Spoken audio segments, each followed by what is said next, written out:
मित्रों नमस्कार, स्वागत है आप सबों का आर्य अभिनव क्लासेस के इस YouTube परिवार में।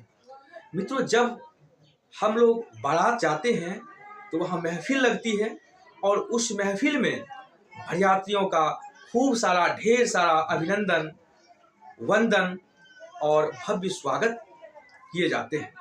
जो कुछ भी बरयात्रियों के द्वारा बन पाता है उससे बहुत अच्छी तरह से बरयात्रियों का जो स्वागत होता है, तत्पश्चात बरयात्रियों के लिए एक लिखित अभिनंदन भी प्रस्तुत किए जाते हैं।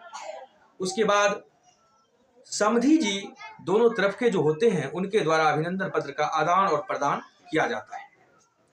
मित्रों, उसके बाद हम बरयात्रियों की ओर से बुलाया जाता है कि वर पक्ष से आए हुए बरयात्रियों से आग्रह होगा कि आप आवें और हमारे अभिनंदन को स्वीकार करते हुए वर वधू को दो शब्द आशीर्वचन के रूप में रखें। तो इसके बाद यदि वक्ता हैं तो वो अच्छी तरह से बोल पाते हैं, यदि वक्ता नहीं हो तो उस तरह से उस समय हमें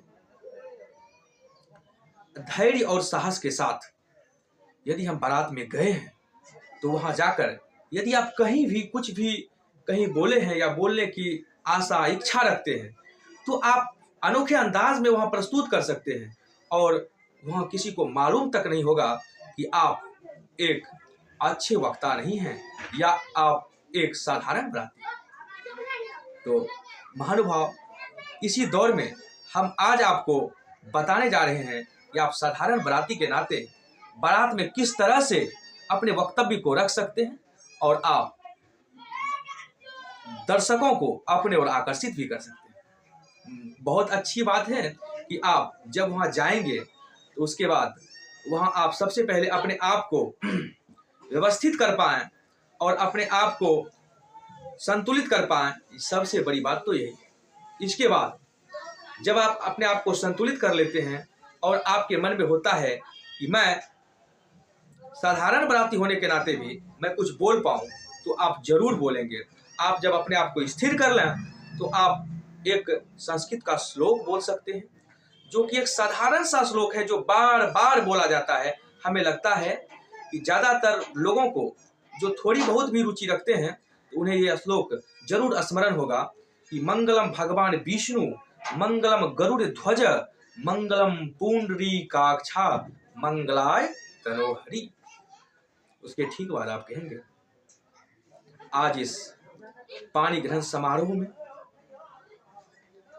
उपस्थित समस्त स्नेही जनों का, समस्त नाते रिश्तेदारों का व समस्त यहाँ के ग्रामवासियों का मैं हार्दिक हार्दिक आभारी हूँ।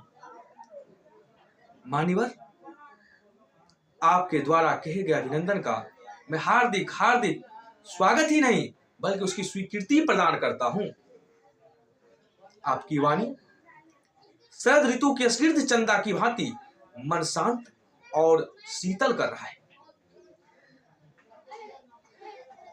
बस आपके लिए मुझे एक वाणी याद आ रही है जो कबीर साहब की वाणी में है, प्रेम गूढ़ अनमोल कथनी में आवे नहीं, कथनी में आवे नहीं, घटे न मन का तोड़।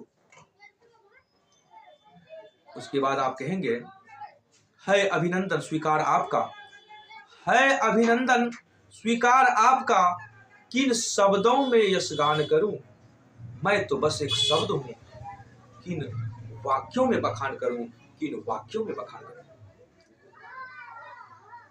हे सरयात्रीवृंद, आपके द्वारा कहे गए मौखिक व लिखित अभिनंदन का, आपके द्वारा किए गए भव्य स्वागत का हम लोग स्वहर्ष स्वीकार करते हैं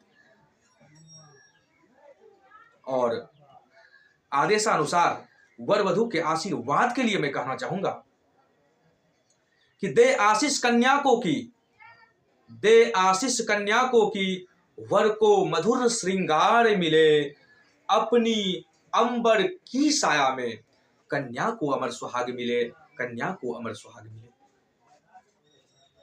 बस मैं यही कहना चाहूंगा देवाधिदेव महादेव से कि हे महादेव, इन नवयुगल दंपत्ति का जोड़ा सदैव जीवन भर अक्षुण्ण रहे, आबाद रहे, हरा भरा रहे।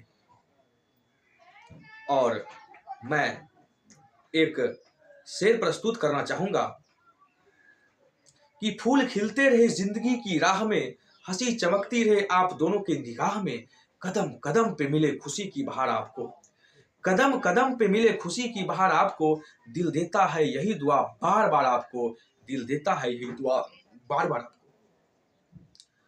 और अंत में मैं कहना चाहूंगा कि आपकी आंगन दूध की धारा और बच्चों की किलकारी से गुंजयमान रहे।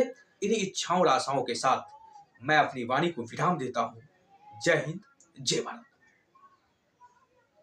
धन्यवाद।